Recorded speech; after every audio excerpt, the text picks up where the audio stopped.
Yes, isang mapagpalang araw sa ating lahat. Ngayon magtatagalog ako para maintindihan ng mga hindi tiduray na manunood sa aking sasabihin ngayon. And ang concern ko lang ngayon ay bakit hanggang ngayon minamaliit niyo pa rin kaming mga tiduray. Kasi nga dahil kami ay tiduray, once na nagsalita kami sasabihin niyo tiduray ka talaga. So ano ang pagkaiba namin sa inyo? Kaming mga tiduray sa mga hindi tiduray. Anong pagkakaiba? Sasabihin ko lang sa inyo na hindi mga tiduray, yung mga nagmamaliit sa amin na mga tiduray. Although hindi lahat ng ibang lingwahe ay minamaliit kaming mga tiduray, yung iba pa nga pinagmamalaki at nagkukunwaring tiduray na rin yung iba dahil nga alam nila kung sino ang tiduray. Pero yung mga iba na masyado nilang minamaliit ang tiduray, ito lang masasabi ko sa inyo.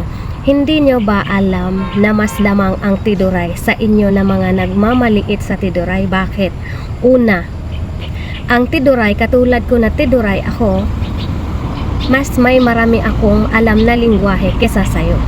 Kung ikaw, ang alam mo ay Tagalog at English, siyempre alam mo yun kasi common language natin yun. Pero kaming mga tiduray, alam namin kung anong mga salita nyo, pero ang salita namin, hindi ninyo alam.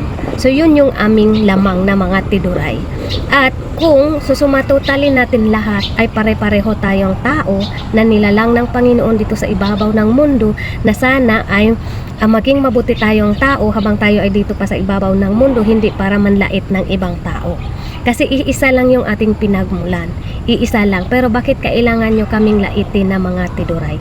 Alam nyo ba, unang-una, wag natin laitin ang kahit sino kung ano man yung estado ng ating buhay ngayon. Kasi kung ano man yung kakayahan mo ngayon, baka yung taong nilalait mo ay may mas mga kakayahan siya na hindi mo kayang gawin.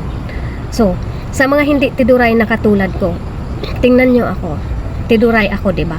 So ano ngayon ang itsura ng tiduray na ito? Ano ang kakayahan ng tiduray na ito na kaya nyo ring gawin? Sige nga, yung mga nagmamaliit sa tiduray, bakit masyado nyong minamaliit? Yung iba pa, sinasabing aswang ang tiduray. Totoo ba ang aswang? Nakakita na ba kayo ng aswang na para masabi nyo ang tiduray ay aswang?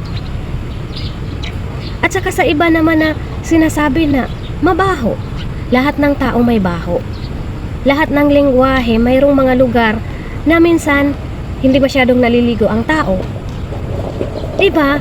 Huwag natin i-ano yun, nasa tao na yun, kasi kung mamamatay tayo, lahat din tayong babaho. Kaya ingatan nyo yung mga pananalita nyo. Respetuhin nyo ang kahit sino. Mahirap man yan, lalo na yung mga kasamahan naming mga tiduray na nasa bundok, walang mga tsinelas.